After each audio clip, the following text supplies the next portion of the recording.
El senador Efraín Cepeda, aquí lo tenemos sentado, persona de la que creo que todos ustedes han oído hablar, barranquillero, así de corazón, de alma.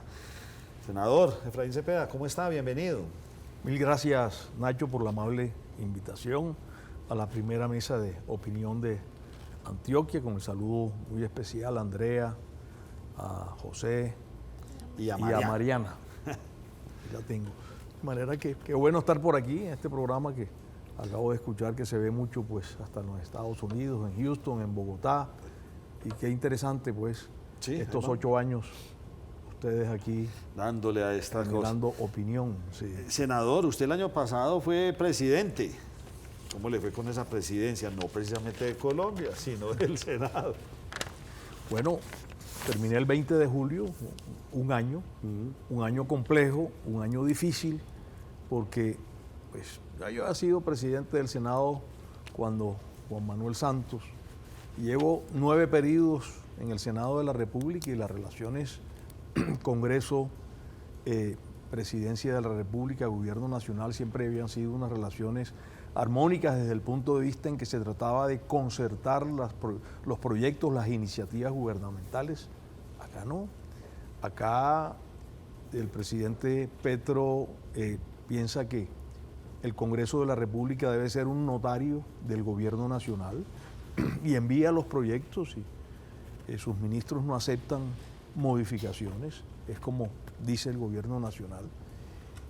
Y yo expresé el día de mi posesión, 20 de julio, que la legitimidad del Congreso no estaba en discusión. 22.600.000 colombianos votaron por nosotros, que iba a defender no solamente la Constitución y las leyes, sino la división de los 3 poderes públicos autónomos. Lo que le pedí al presidente es que respetara siempre la autonomía del Congreso. Y cuando no respetó la autonomía del Congreso, pues yo sí tenía que invitar a mis copartidarios del Senado a que votáramos negativo esas iniciativas. Cuando tratamos de concertar la reforma a la salud, yo no era presidente del Congreso, sino del Partido Conservador, tratamos de concertar la reforma a la salud con la ministra Corcho, y eso era una burla en la mesa, con el presidente Gaviria y Dilian Francisca, presidenta de la U. Una burla porque llegábamos a acuerdos sobre modificación de algunos temas y algunos artículos y luego nos mandaban el nuevo texto sin escribirlo, pues se hundió. Luego vino el presupuesto general de la Nación, el de 2025, y la única vez que yo fui invitado a Casa de Nariño durante mi presidencia, tenía como 2 meses de posesionado, y dentro del principio constitucional de la colaboración armónica entre los poderes, por supuesto que asistí, como me reuní con los presidentes y magistrados de las altas cortes también. Y el tema era el presupuesto general de la Nación y la reforma tributaria. Se nos quería recetar en ese momento un presupuesto general de la Nación que tenía una reforma tributaria de 12 billones de pesos que el gobierno ni siquiera había presentado, o acababa de presentar, ni siquiera se había discutido. Yo le dije, presidente, mire, no ponga las comisiones económicas. Yo llevo 34 años sentado en las comisiones económicas del Senado de la República, tanto en Cámara como en Senado. Estas comisiones no le vamos a dar un cheque en blanco de 12 billones de pesos sin discutir una tributaria. Si nosotros aprobamos ese presupuesto así, quiere decir que ya aprobamos una tributaria sin discutirla. Qué irresponsabilidad la nuestra, qué irresponsabilidad con el país, que sin discusión no. Eso no va a pasar, presidente. Yo lo invito a que haga lo siguiente: a que saque los 12 billones del presupuesto general de la Nación y aprobemos el presupuesto. Luego discutimos la tributaria y lo que salga de ahí, que no sabemos si son 12, 10, 8, 7, 6, 5, no, lo hacemos en un presupuesto adicional y tiene usted unas comisiones económicas tranquilas. La reunión terminó y testigo está el ministro Cristo con lo voy a pensar. Y lo voy a pensar es que, fiel a sus principios, mandó el presupuesto así, le dijo, este es mi presupuesto y que el Congreso me lo apruebe. Pues el resultado fue que hundimos el monto del presupuesto, el presupuesto general de la Nación 2025, que se sacó por decreto después, y la reforma tributaria. Por primera vez en la historia reciente de Colombia se hunde un presupuesto general de la Nación, pero yo tenía que hacer respetar al Congreso y con eso comenzamos. Y ahí comenzaron las diferencias profundas y los tuits de Petro contra mí semanalmente, las expresiones de grueso calibre que se debatían entre jefes de la banda y HP, pero eso nunca nos amedrentó, nos sacó el pueblo a la calle, escaso pueblo realmente le atendía a la Plaza de Bolívar. Usted que lleva tantos años en esta profesión, en este acontecer público nacional, ¿por qué cree usted que particularmente, usted me decía que había una armonía entre la presidencia y el Congreso, ¿por qué cree que se da esta ruptura? ¿Qué se debe?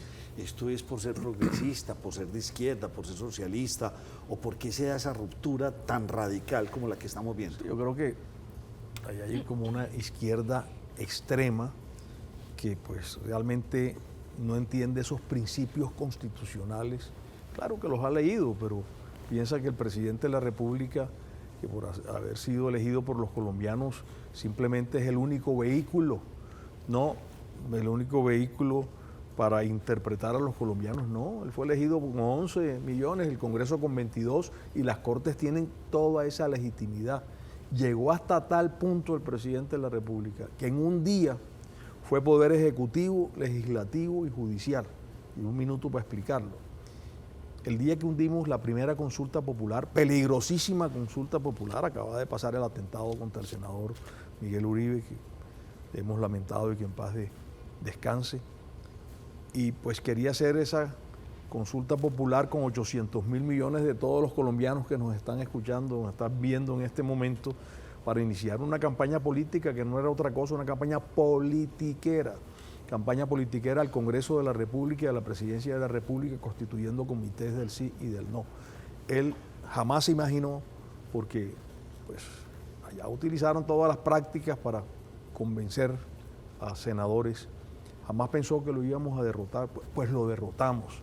Pero en un solo día él firmó el decretazo diciendo que no, que el Senado de la República no había hundido su consulta popular y que entonces él firmaba el decreto.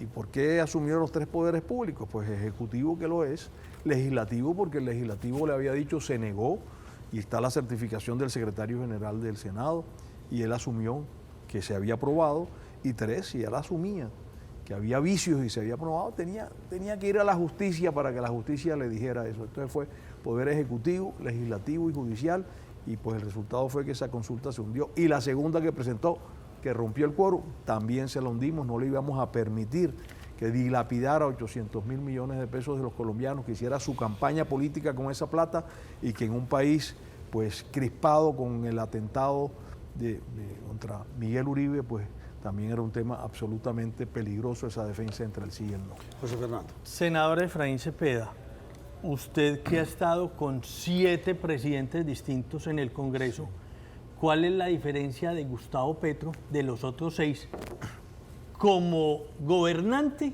y como persona? No, pues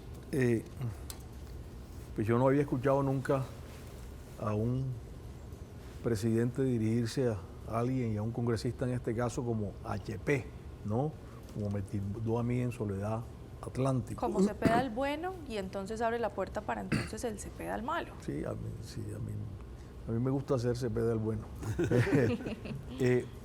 Digamos que los otros presidentes en su mayoría eran gente de honor, que entendía esa división de los poderes públicos, el respeto a la división de poderes.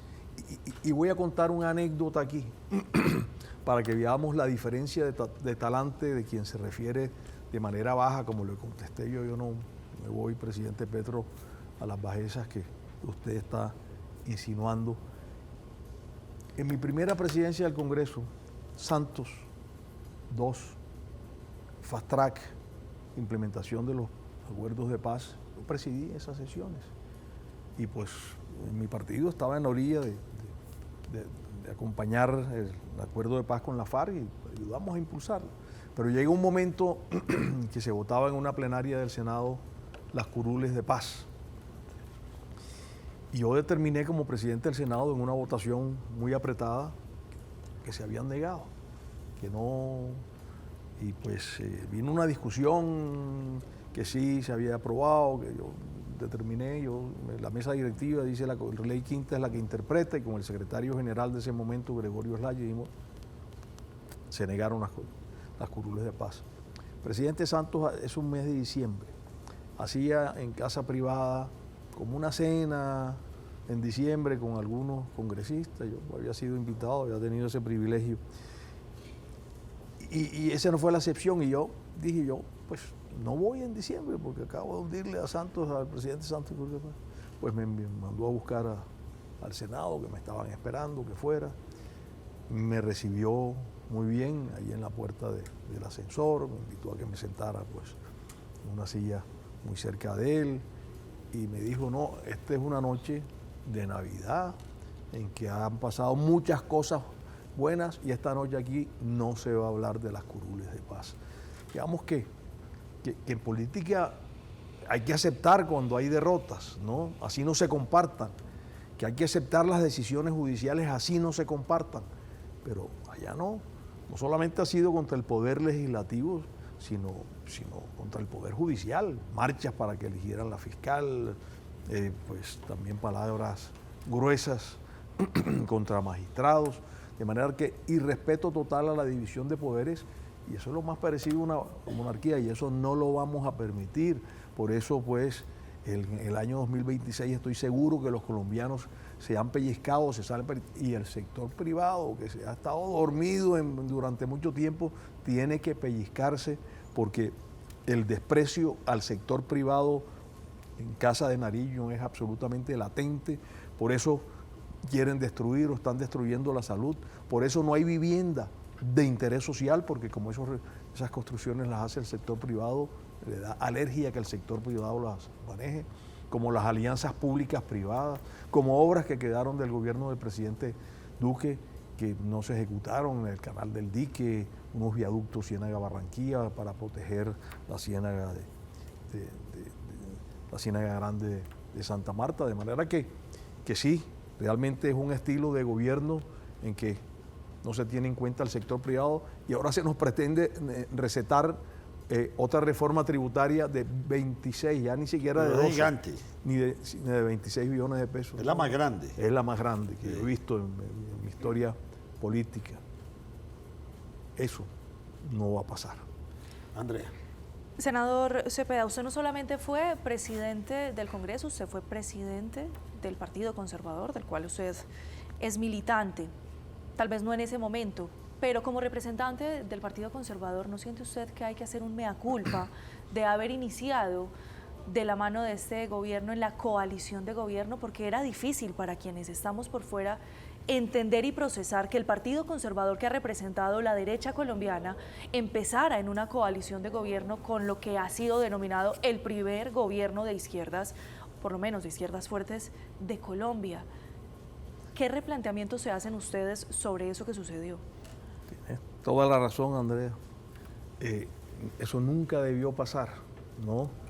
Una corriente en este momento que nos llevó a ser partido de gobierno, pero pues a los pocos meses entendimos que estábamos en el lugar equivocado, que no podía un partido como el Partido Conservador, que profesaba unos principios diferentes, defensa de la institucionalidad, de la familia, de la iniciativa privada, de las fuerzas militares, estar en la orilla donde se respetaban todas estas cosas, porque las fuerzas militares, dicho sea de paso, pues maniatadas, ¿no?, y reducidas en este gobierno. Y iniciamos la reflexión, sentíamos, y se lo expresaba a mis colegas, que el tema reputacional del partido y de cada uno de los congresistas, ¿no?, había perdido y estaba perdiendo camino. Y con esa historia del Partido Conservador, que no es reciente, es que es una historia de país de toda la vida. 175 años. Sí, por Dios. Es que... Nacho, pues inmediatamente iniciamos una gesta para cambiar esa directiva, y en ese momento pues asumí, el partido me honró con la presidencia del Partido Conservador, y pues a los pocos días, a las pocas semanas, pues invité a mi partido a una reflexión y tomamos la decisión de salir de partido de gobierno a ser un partido independiente, y en esa independencia es que hemos actuado. al menos en el Senado de la República, porque no únicamente han sido estas iniciativas que mencioné las que no hemos dejado pasar. Se hundió la reforma laboral 1, se hundió el transfugismo, que era pues, ¿cómo así? Que cada 4 años los congresistas y los diputados y concejales pueden cambiar de partido como si se cambiara de camisa, ¿no? Cada 4 años, ¿dónde queda la convicción ideológica de militar en un partido si un día le ofrecen algo mejor en otro y entonces me voy y así la ideología era diferente? Esa lo hundimos. Y una reforma política que los colombianos no conocen mucho que tenía por dentro. Eso le dio pues la furia al ministro de ese momento.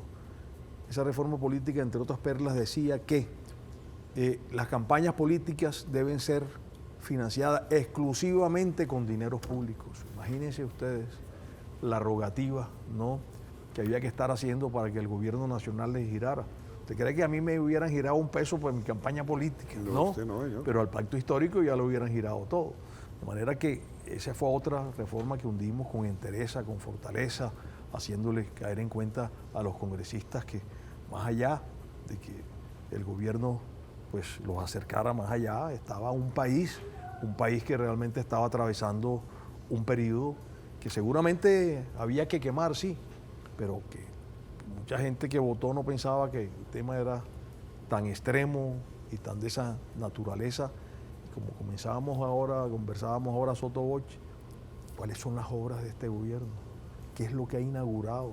¿Dónde está una vía? ¿Dónde está una carretera? ¿Dónde está un colegio? ¿Dónde está el tren un hospital? oceánico? El tren interoceánico va y ofrece. Bueno, sí, hizo un puente allá en La Guajira muy importante, y publicó la foto, pero a la media hora le dijeron que eso no era en La Guajira, sino en los Estados Unidos.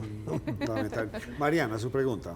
Senador, ¿usted cree que las reformas y los decretazos impulsados por el gobierno nacional son adrede? Es decir, que el gobierno de Gustavo Petro quiere dar a entender y demostrar su poder. Sí, él puso a prueba muchas veces en el Congreso, en especial el Senado que yo presidí, y el Senado se paró firme, siempre interpretando el pensamiento de los colombianos, nunca dejándose arrodillar.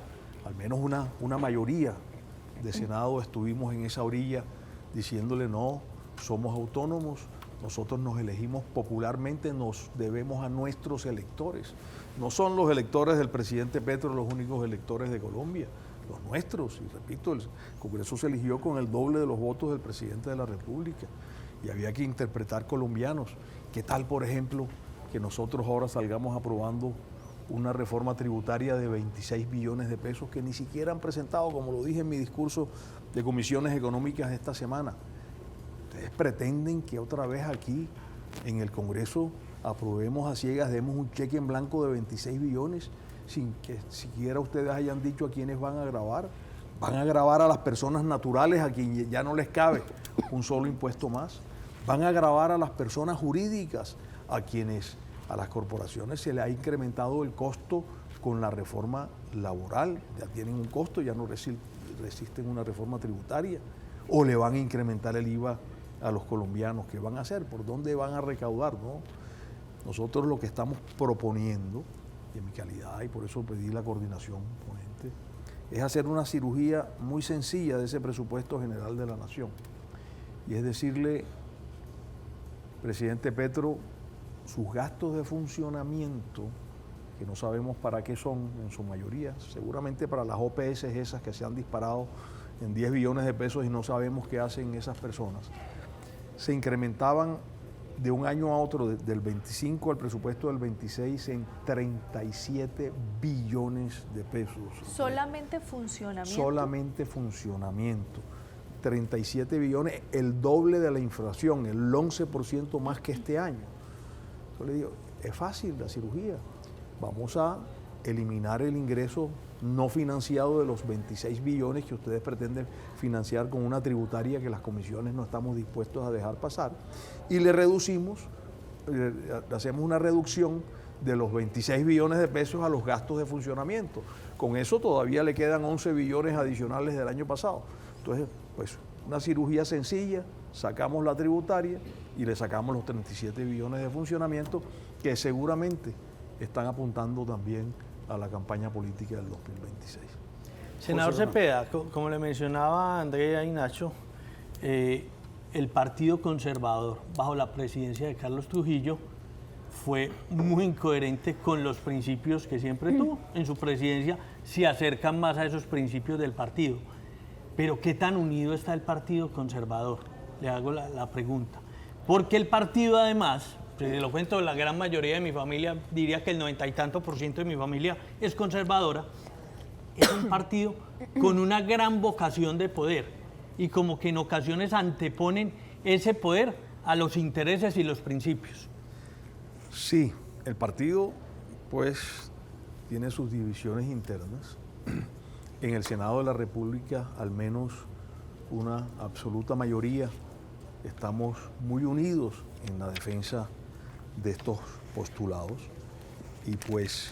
y tiene que ser un partido con vocación de poder. Pues durante mi presidencia del partido que asumí, primero para salir de esa vergonzosa sitio donde estábamos como partido de gobierno y segundo con el compromiso de ganar elecciones. Pero ocasión de poder con coherencia, Claro. no siendo incoherentes pues Claro. con sus principios. Claro, por eso salimos precisamente, por eso nos retiramos, por eso encabecé eso, retirar a mi partido y llevarlo a la independencia, por la coherencia que debía tener el Partido Conservador que perdió durante esos meses. Lo llevamos a una victoria contundente. Nos constituimos en esas elecciones del 23 en el primer partido de centro derecha de Colombia. Ganamos más del 20% de las alcaldías, que como comentábamos ahora antes de comenzar el programa con Nacho, 36 partidos políticos participando y luchando por unas elecciones, me parece absurdo. Un partido político, pues, de ninguna manera, pero 36 me parece que es una afrenta contra la democracia, pero contra 36 partidos nos ganamos el 20%. Y es un partido que tiene que tener vocación de poder. Y yo en este momento tengo que decir que he recibido muchas propuestas para presentarme de candidato a la presidencia de la República. Estoy terminando de escuchar, pero creo que el Partido Conservador tiene que estar representado en este certamen. ¿Cuántos ya han desaparecido político. ustedes sin candidato a la presidencia? No, Ya pues, varios, es que no, el periodo pasado recuerda que tuvimos a David Barguil, pero nos los derrotaron allá, el periodo anterior, pero sin presidente de la República, pues décadas. Pastrana. Décadas. De manera que... Pastrana. Pastrana fue el último que... De manera fue que- conservador en que ese sí, momento. ¿qué pasa con uno que sí, voy a liderazgos? decirlo de una vez aquí, estoy a punto de tomar la decisión de representar al Partido Conservador. Creo que el partido, Sí, lo están pues, necesitando. que es un partido de líderes, que está reclamando eso, de líderes regionales que se levantan con las piedras. Usted ve que la sede, en muchas elecciones no se marca un candidato, pero profusamente la sede del Partido Conservador de aquellos que se sienten conservadores, como tu familia, José, que no tiene un candidato, pero sabe que hay que apoyar el partido y marca la sede del partido. De manera Sí, se que- volvió más de marca que candidatos, afortunadamente, porque no han salido esos entonces nuevos hay un liderazgos. porcentaje exacto y un porcentaje importante que marca el partido. Otro porcentaje, por supuesto, nos ha marcado a los, Pero a los ¿qué candidatos. tan unidos están? Voy al final de la pregunta. Por el tema Trujillo. Trujillo, que es la persona tan cercana a la izquierda. Bueno, es que... Y que pienso yo que por eso fue que ustedes lo eligieron presidente y llevó el partido al A la gobierno coalición Petro. de izquierda. y salimos de ahí rapidito. Pero yo no quiero entrar en Honduras del Partido Conservador porque tenemos hoy una presidenta que es Nadia Ablel, que es la que pues, dirige los destinos del partido y la que tiene que hacer estos análisis, entre otras cosas. Yo me siento, yo he dicho, no sé si me siento orgulloso o avergonzado de haberle entregado la presidencia a Nadia Ablel. Orgulloso no, porque se la entregué a una mujer, eso me llena de orgullo, pero con vergüenza porque es la primera mujer presidenta del Partido Conservador en 175 años. Eso también lo rompimos. Nadia lo está haciendo muy bien, está haciendo una dirección del partido excelsa, llevando también al partido a estas posturas, poniéndole el oído a la comunidad y al Partido Conservador. Entonces, digamos que ya entrar en esos análisis es un tema de partido y yo no quiero, pues, en este momento entrar en esos terrenos, José. Me voy a devolver entonces para que hablemos un poco de las comisiones de presupuesto. Ayúdanos a comprender a quienes no somos expertos en política fiscal ni en finanzas macroeconómicas. El gobierno del presidente Gustavo Petro para el presupuesto del 2025, en su momento, ese era el presupuesto más ambicioso. Un presupuesto que no solamente le fue negado, sino que también fue recortado.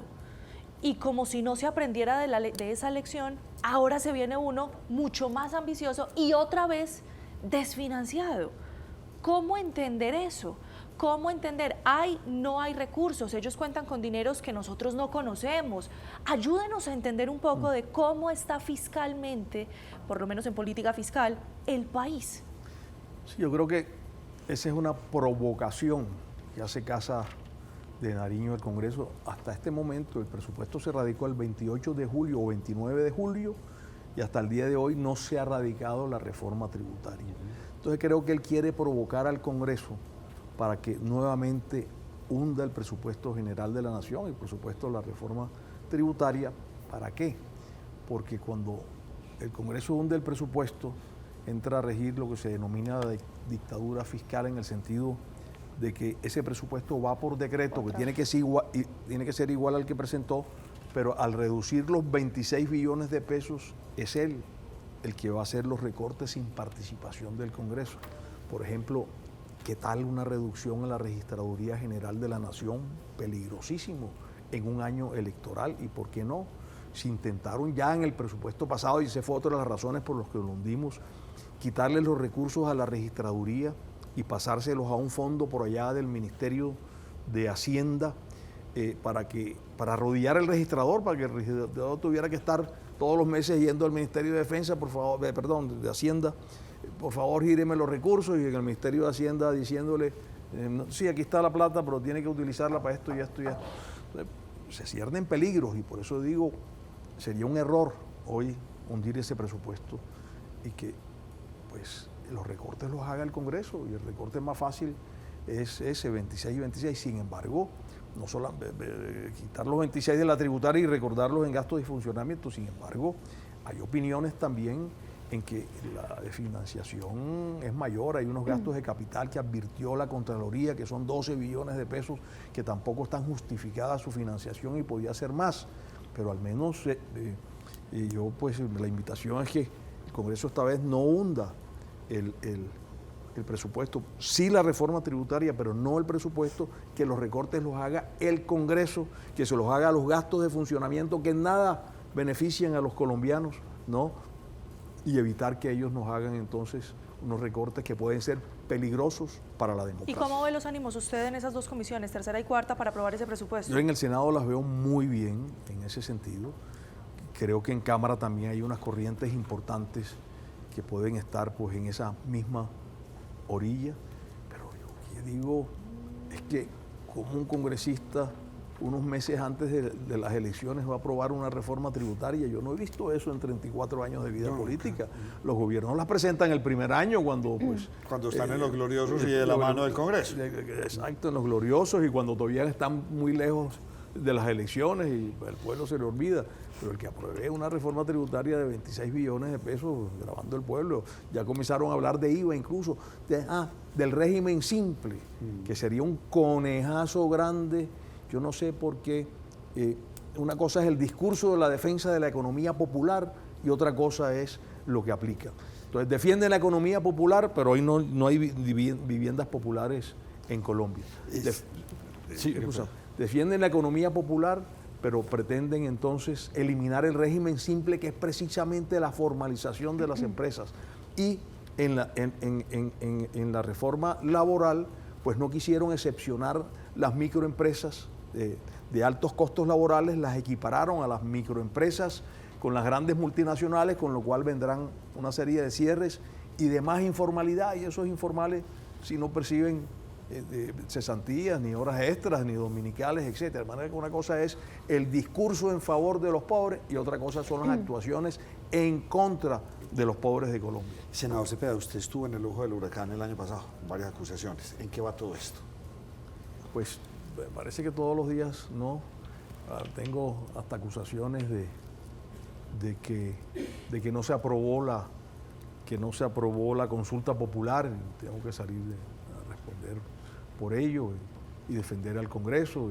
Entonces eso no nos trasnocha, Nacho. ¿Está tranquilo usted en ese sentido? No nos trasnocha. Muy bien, José. Senador, ya no le va a preguntar por su partido, sino por su región. ¿Usted por qué cree que al presidente Petro le fue tan bien en las elecciones en la costa? Y sobre todo en el Atlántico. Sí. ¿Cuál Sí. es la explicación a eso? Sí, bueno, él se puso un ropaje de costeño también, ¿no? Y dijo que había nacido, pues, Y puso la tarima con la María, P de Petro y toda la exacto, cosa. ¿sí? la P, etcétera. Y pues en algunos departamentos de la costa han tenido desde tiempo atrás alguna tendencia al centro izquierda. Por ejemplo, Barranquilla, mi ciudad, mi departamento, ganó Petro. ¿Y cómo le ha pagado Petro a los barranquilleros y a los atlanticenses? Se llevó dejó hundir los Juegos Panamericanos, que iban a traer turismo, inversión social, etcétera. Se fueron los Juegos. Después vino un foro de migración que se los llevó, una posibilidad de la Fórmula 1, tiene parados los viaductos de Ciénaga, Barranquilla, adjudicados en el gobierno Duque, no ha girado un solo peso para el desarrollo de la ciudad y departamento. Todas las obras de este periodo de alcaldes y gobernación son impulsadas por el alcalde Chari y por el gobernador Perano con recursos propios. Ellos han asumido incluso la vivienda popular que el gobierno no quiere hacer. Allá pues, O sea, la yo inversión creo del que tengo gobierno que no la está hacer viendo. un llamado de atención y aprovecho la pregunta, José, y decir qué es lo que le debemos a Petro. Se votó por Petro en la región Caribe, se votó por Petro en Barranquilla y en el Atlántico y no hay absolutamente ninguna huella positiva para la gente de la región. Ya me tengo que ir porque este programa ya nos cogió la noche, senador. ¿Qué podemos esperar del Congreso en este año? Ya quedan un poco menos de 11 meses y unos pocos días. ¿Qué se puede esperar del Congreso, sobre todo en un país tan polarizado, con una campaña política tan adelantada y tan compleja como la estamos viviendo? ¿Qué se puede esperar de ustedes? Nacho, a corto y a largo plazo. Pues me preocupa un poco que congresistas en trance de elecciones se dejen cooptar por el gobierno nacional. Tengo esa preocupación. Ya yo dejé el 20 de julio la presidencia del Congreso, pero pues yo sí respondo por Efraín Cepeda y yo sé que la bancada de Senado del Partido Conservador, 12 de 15, defendemos la democracia, defendemos los principios del partido, ahí vamos a estar. ¿La democracia está en riesgo? Es posible que sí. Es posible que sí. Miren los embates en contra de la registraduría, los embates del año pasado, que quisieron quitarle los recursos y pasarlos al Ministerio de Hacienda. Mire cómo lo que sucedía, lo que hoy puede suceder con el presupuesto si se recorta, cómo realmente en la consulta popular pues se pretendía tomar esos 800.000 millones de pesos. Entre otras cosas, no había plata para la vivienda popular, no hay plata para la salud, no hay plata para los subsidios de energía eléctrica para los estratos bajos y sí había 800.000 millones de pesos. Entonces, un hundimiento de presupuesto puede llegar al recorte. Perdón, y quiero llamar la atención sobre otro tema, Nacho, ya que lo tocas. La Defensora del Pueblo salió a decir que había 397 municipios en riesgo en Colombia con grupos armados. Ahí hay un conflicto con el Perú que se vienen avivando las llamas.